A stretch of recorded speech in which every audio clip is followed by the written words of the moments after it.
গাজীপুরের কালিয়াকৈর উপজেলার ঠ্যাঙ্গারবান্ধ এলাকায় অতিরিক্ত ডিআইজি আবিদা সুলতানার পৈতৃক বাসভবনে একটি চাঞ্চল্যকর ডাকাতির ঘটনা ঘটেছে। শনিবার দিবাগত রাত ৩টার পরে ডাকাতরা ওই বাড়িতে ঢুকে নগদ অর্থ ও স্বর্ণালঙ্কার লুট করে নিয়ে যায়। চলতি বছরে আরও বেশ কয়েকটি ডাকাতির ঘটনায় এই উপজেলার আইন শৃঙ্খলা পরিস্থিতি নিয়ে প্রশ্ন উঠেছে। শনিবার দিবাগত ৩টা থেকে ৪টা ৩০ মিনিটের মধ্যে মুখোশধারী ১০-১২ জনের একটি ডাকাত দল আবিদা সুলতানার বাসভবনে প্রবেশ করে। ৩ তলা বিশিষ্ট ওই ভবনের প্রতিটি তলায় তল্লাশি চালিয়ে ডাকাতরা ঘরের মালামাল তছনছ করে এবং নগদ অর্থ ও স্বর্ণালঙ্কার লুট করে নিয়ে যায়। ডাকাত দলের সদস্যরা ভুক্তভোগীর পিতা মোহাম্মদ নাজমুল আলমকে হাত পা বেঁধে রেখে নির্বিঘ্নে তাদের কার্যক্রম চালায়। ঘটনার খবর পেয়ে সকালে কালিয়াকৈর থানা ও মৌচাক পুলিশ ফাঁড়ির একাধিক সদস্য ঘটনাস্থলে পৌঁছে প্রাথমিক তদন্ত শুরু করে। কালিয়াকৈর থানার ভারপ্রাপ্ত কর্মকর্তা ওসি রিয়াদ মাহমুদ বলেন, আমরা ঘটনাস্থলে রয়েছি, আমরা বিষয়টি তদন্ত করছি।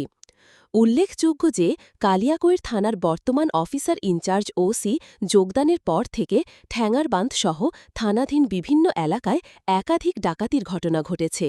সাম্প্রতিক সময়ে আইনশৃঙ্খলা পরিস্থিতির অবনতির কারণে এলাকাবাসীর মধ্যে চরম উদ্বেগ ও অসন্তোষ দেখা দিয়েছে। প্রশাসনের উচ্চ পর্যায়ে তৎপরতা বাড়ানোর দাবি তুলেছে। জননিরাপত্তা নিশ্চিতীকরণে জরুরি পদক্ষেপ গ্রহণের দাবি জানিয়েছে স্থানীয় জনগণ। নিচতলার একটা গ্রিল কাটা দেখতেছি এহিন্দে হয়তো ঢুকছিল, ঢুইকা তারপরে আর দোতলায় ৩তলায় প্রথম গেছে। আমি থাকি নিচতলায় যখন ঢুকছে তখন ৩টা ১০ মিনিটে ঢুকছে, ওরা বাইরে গেছে ৩টা ৩৫-এ।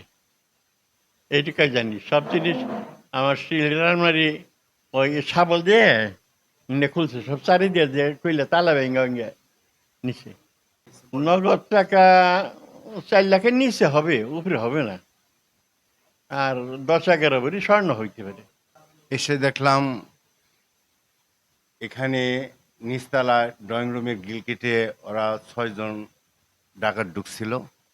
বাড়িতে কাকা কাকি ছিল, একটা কাজের মহিলা ছিল। এদের হাত বেঁধে সব দোতলা ৩তলার সব কিছু ভেঙে তছনছ করে স্বর্ণালঙ্কার, নগদ ক্যাশ টাকা, মোবাইল সহ ডাকাত দল নিয়ে গেছে। মোবাইল ৩টা। এখন এই ডিআইজির বাসায় এমন ঘটনা আমাদের ঠ্যাঙ্গারবান্ধ সমাজে কখনো এরকম ডাকাতির ঘটনা ঘটেনি। আমরা এই সুষ্ঠু তদন্ত এবং সঠিক বিচার দ্রুত দাবি করছি। এসে দেখলাম যে গ্রিল কাটা, তারপরে মনে করেন সব অনেক কিছু নিয়ে গেছে। এখন একটা ডিআইজির বাসায় যদি এরকম নিরাপত্তা না পাই, তাহলে সাধারণ পাবলিক কি করে নিরাপত্তা পাবো? আমরা এটা আমরা প্রতিকার চাই, আমরা সুষ্ঠু বিচার চাই।